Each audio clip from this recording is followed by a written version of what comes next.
You're listening to the Lust2Learn show with Mr. Rick and Marco. It's been a couple of weeks, but now you can catch us in 2026 on YouTube, on Apple Podcasts. It's now time for the first episode of 2026 Lust2Learn show.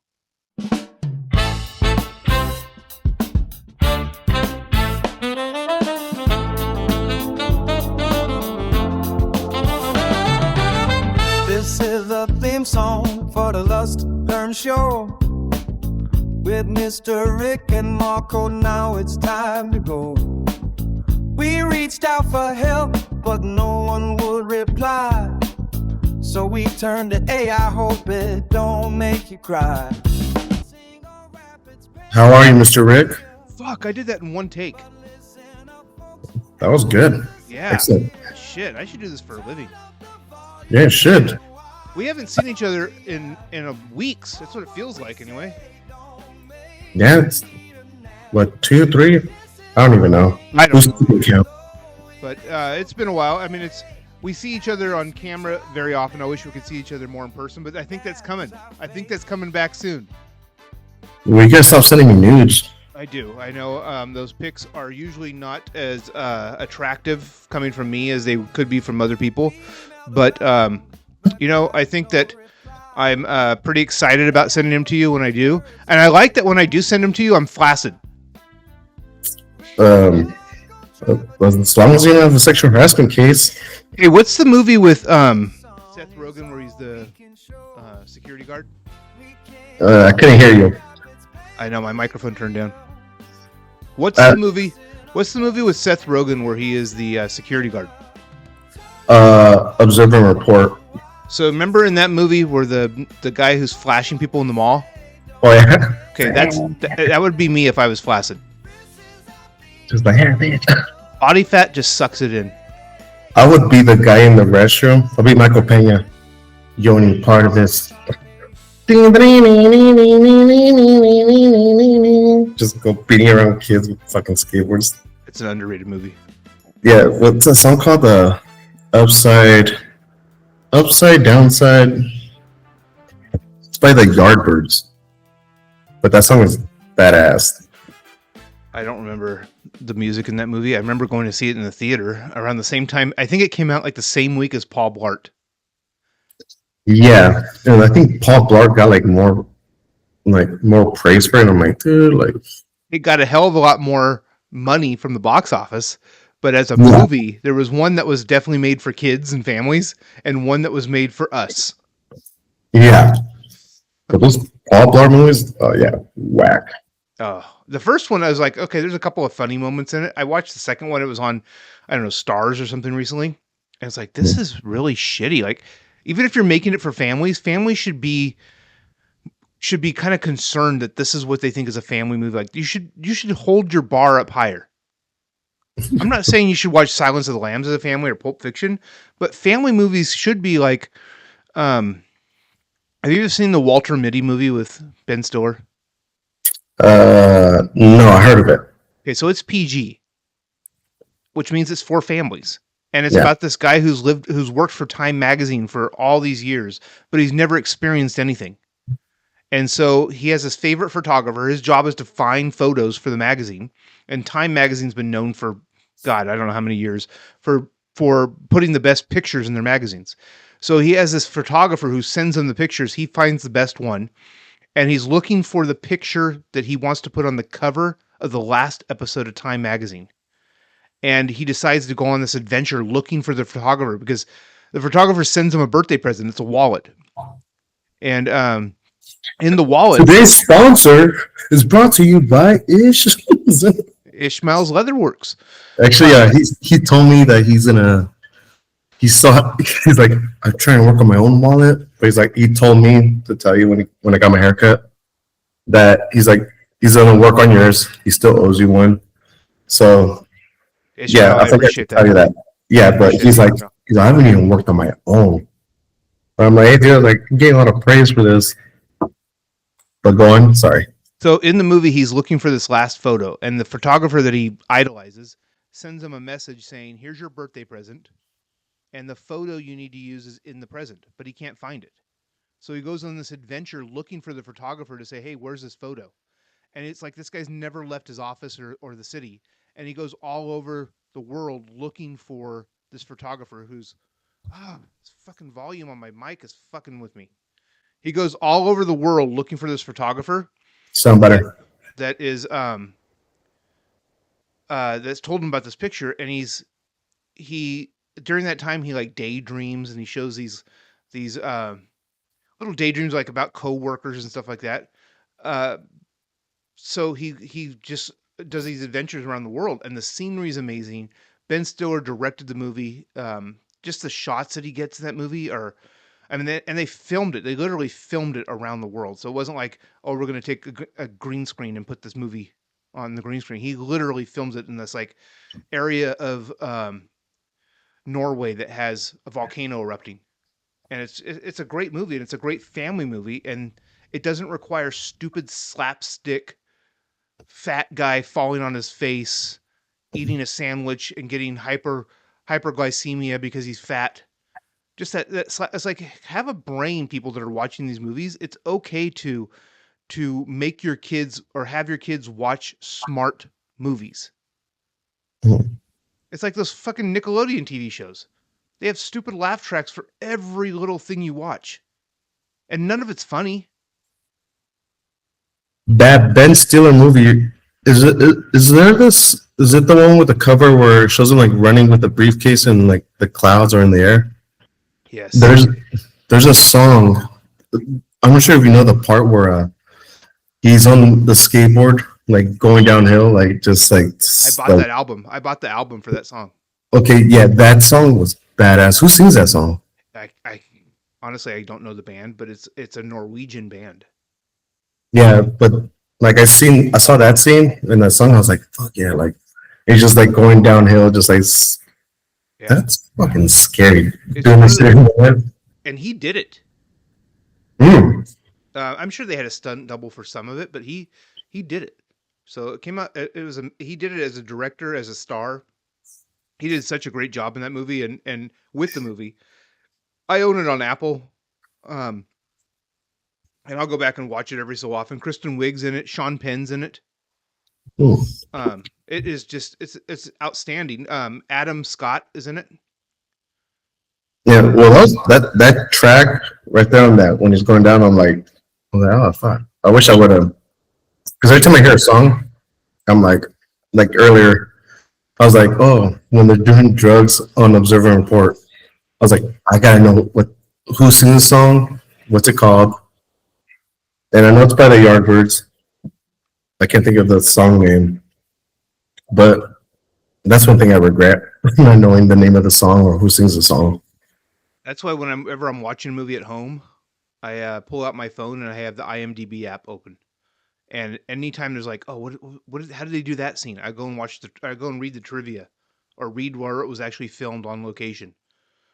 So, hey, speaking of You're films, I actually went to the movie theater over this you're doing last all of Christmas. this.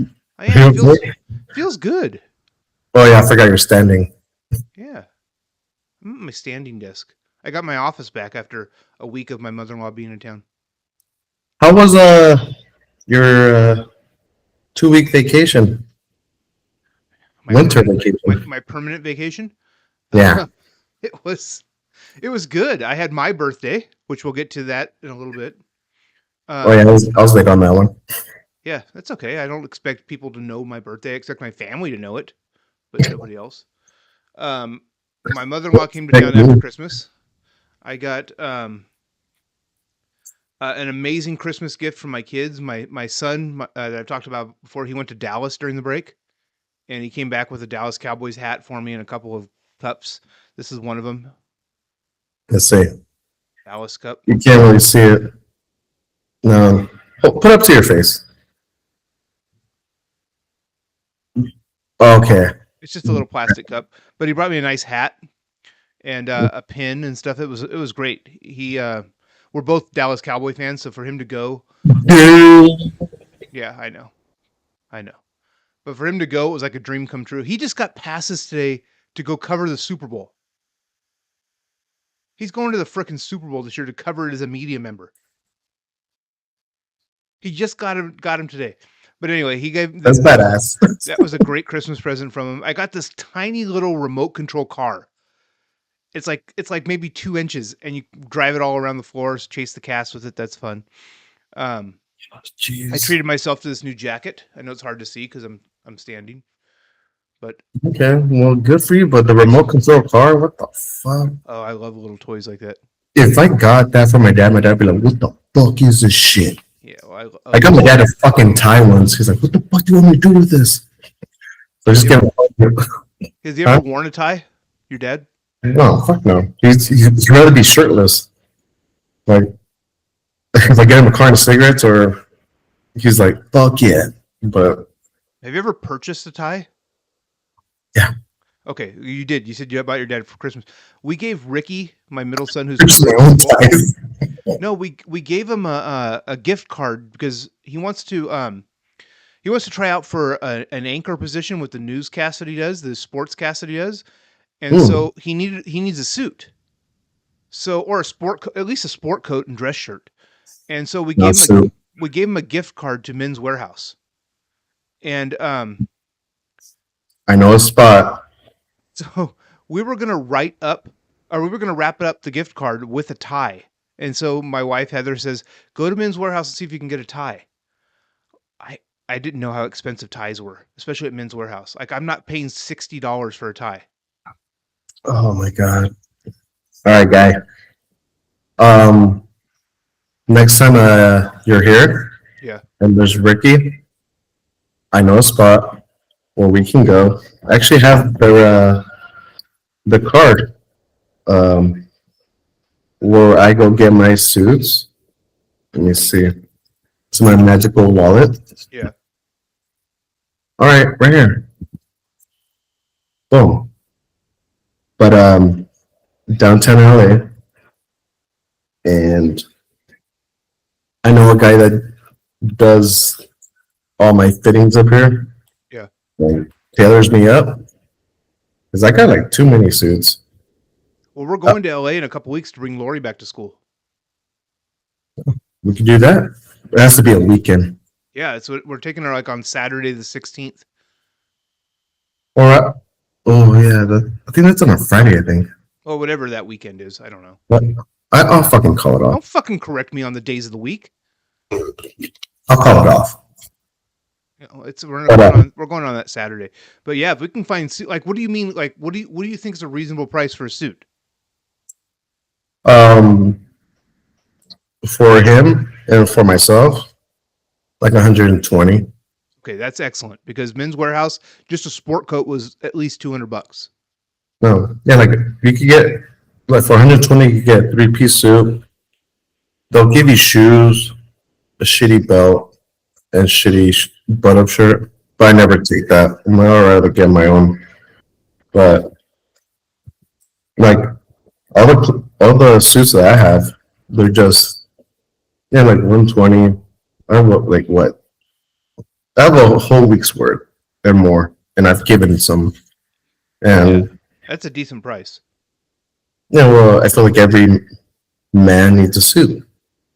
Yeah, well, I had some old ones when I was a little bit thinner, and so those don't fit anymore. But I need 54 long, and Ricky needs like a 50 long or a 50 regular. I ended up having a sport coat that was old, so at least he has it to audition with. But I think he's ready for the audition. But he would like a suit, especially as he's. I mean, shit. Like I said before, he's covering the Super Bowl. He's gonna need more than just a T-shirt or a polo.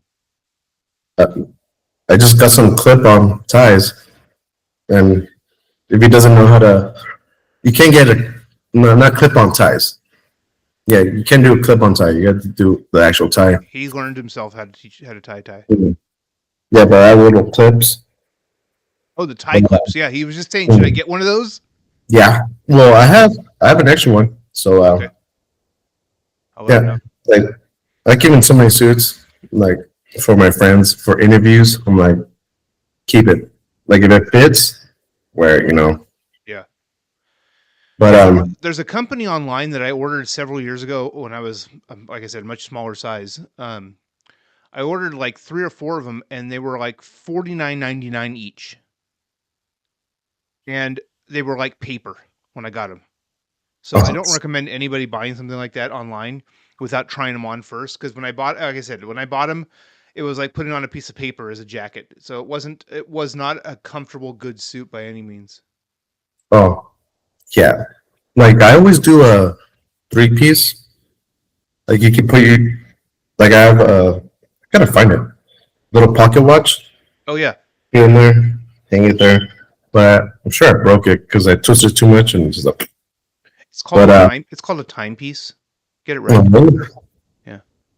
But last time when I went to a wedding, I had this clipped onto my suit, and my cousin's like, "What is that?" I was like, "It's my wallet." And then she's like, "That's badass." It is badass. So that's what we did during the break. We went and saw a movie. I think you went and saw it too. Song Sung Blue. Oh, beautiful. Yeah, great movie. Sad. So I don't recommend watching the documentary until after you see the movie. Yeah, the movie is it was beautiful. You know, I'm a sucker for movies. I cry. I'm like, oh. Then watch the documentary. I was like, what the fuck? Like it just sucked. The teardrops just went back in. I'm like, yeah. They definitely Hollywooded it up. Hugh Jackman doesn't look anything like the real guy.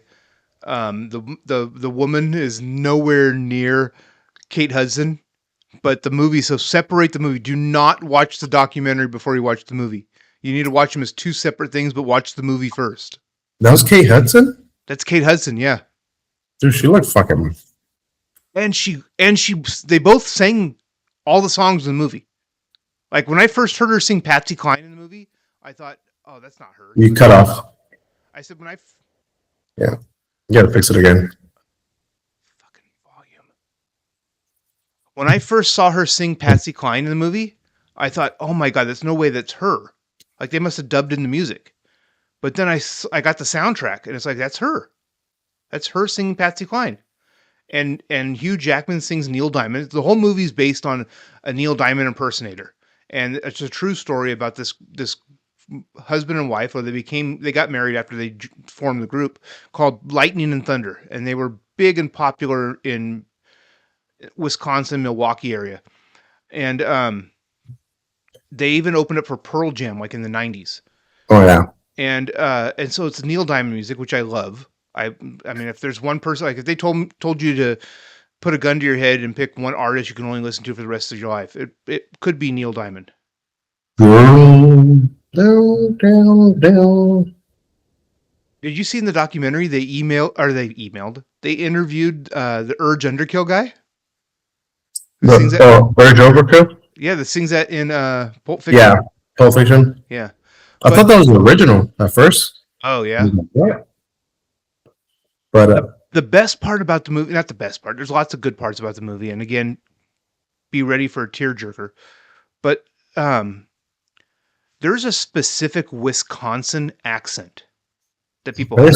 Like if you're from Wisconsin, there's a specific accent, and you can hear it in the woman's voice when you watch the documentary. But I heard it first from Kate Hudson in the movie. Oh my God, I never really thought she was a great actress.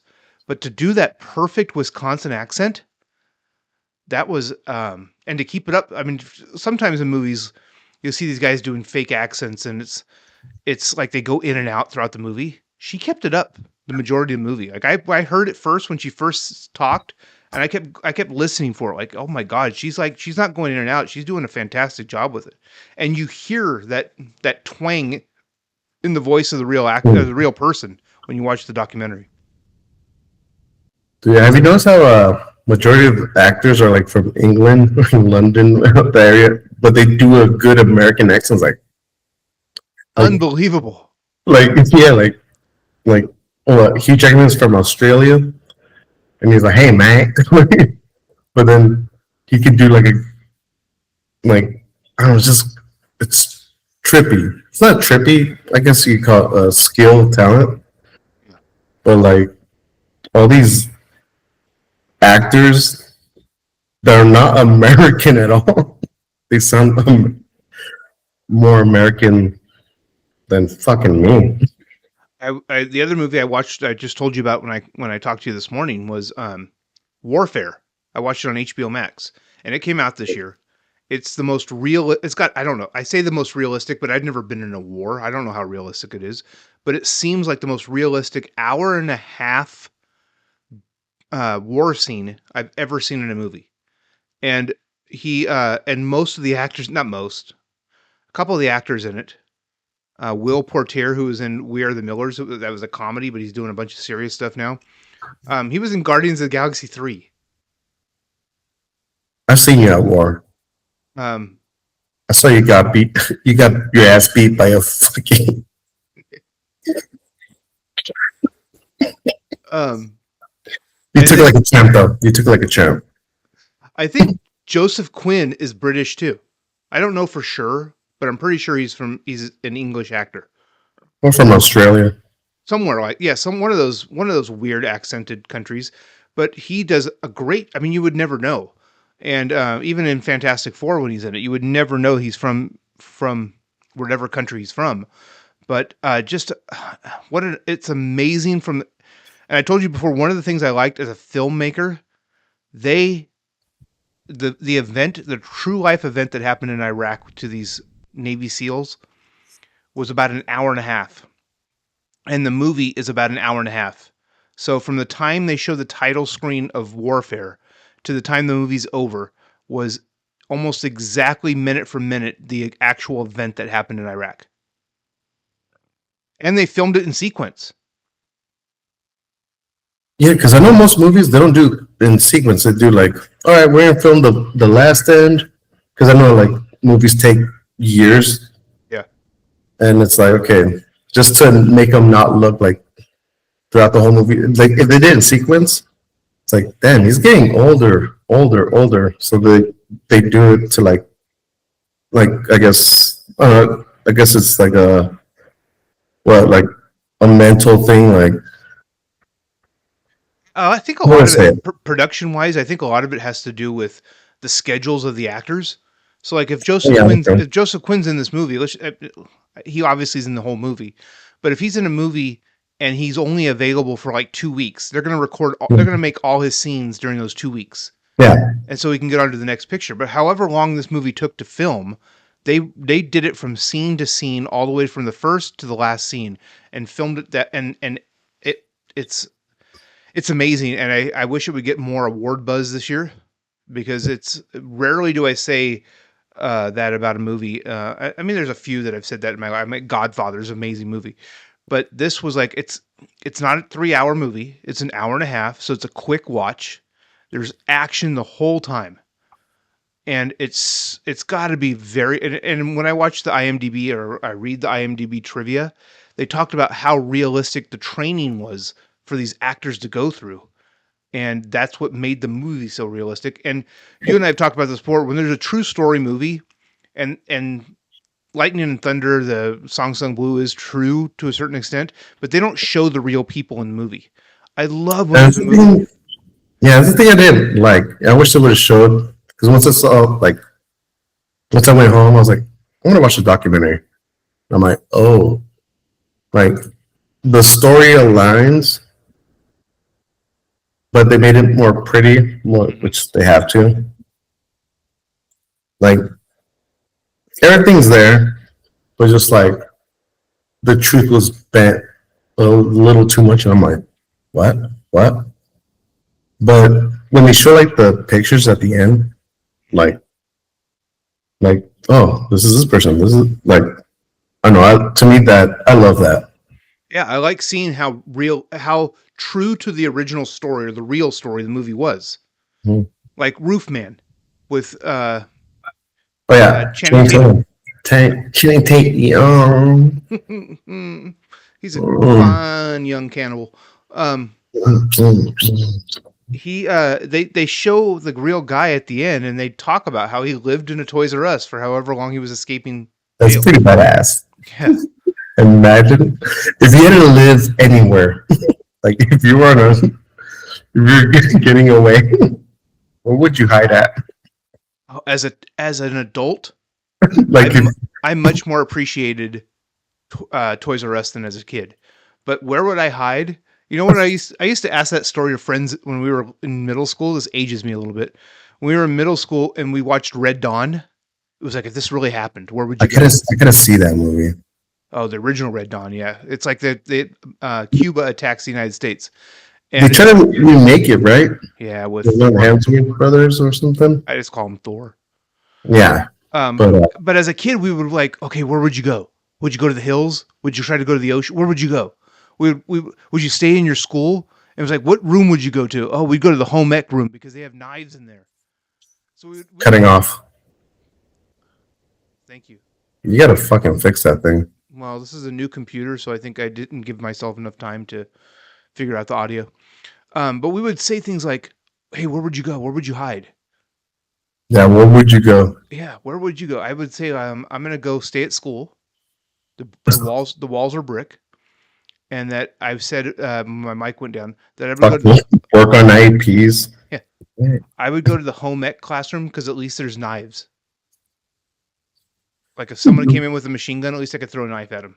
Go to the cafeteria and just eat fucking tater tots. It's like, I'm gonna die. I might as well have a tot or two.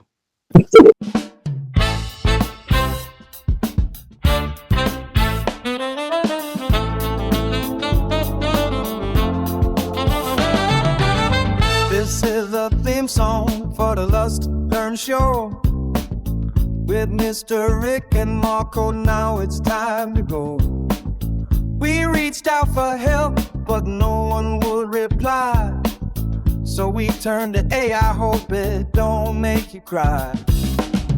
We can't sing or rap, it's painfully clear. But listen up, folks, and lend us your ear. Turn up the volume and watch us on the app. Hope what we say don't make you need a nap. This is our theme song, though it ain't so great. At least we tried, man. That's our fate.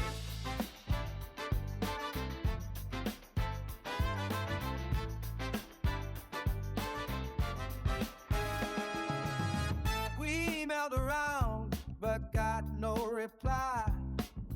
Hey, I wrote these words, hope they don't make you sigh. Rick and Marco try, but they just can't flow. So this funny little song is all we can show. We can't sing or rap, it's painfully real. But listen up, folks, and lend us your ear. Turn up the volume and watch us on the app. Hope what we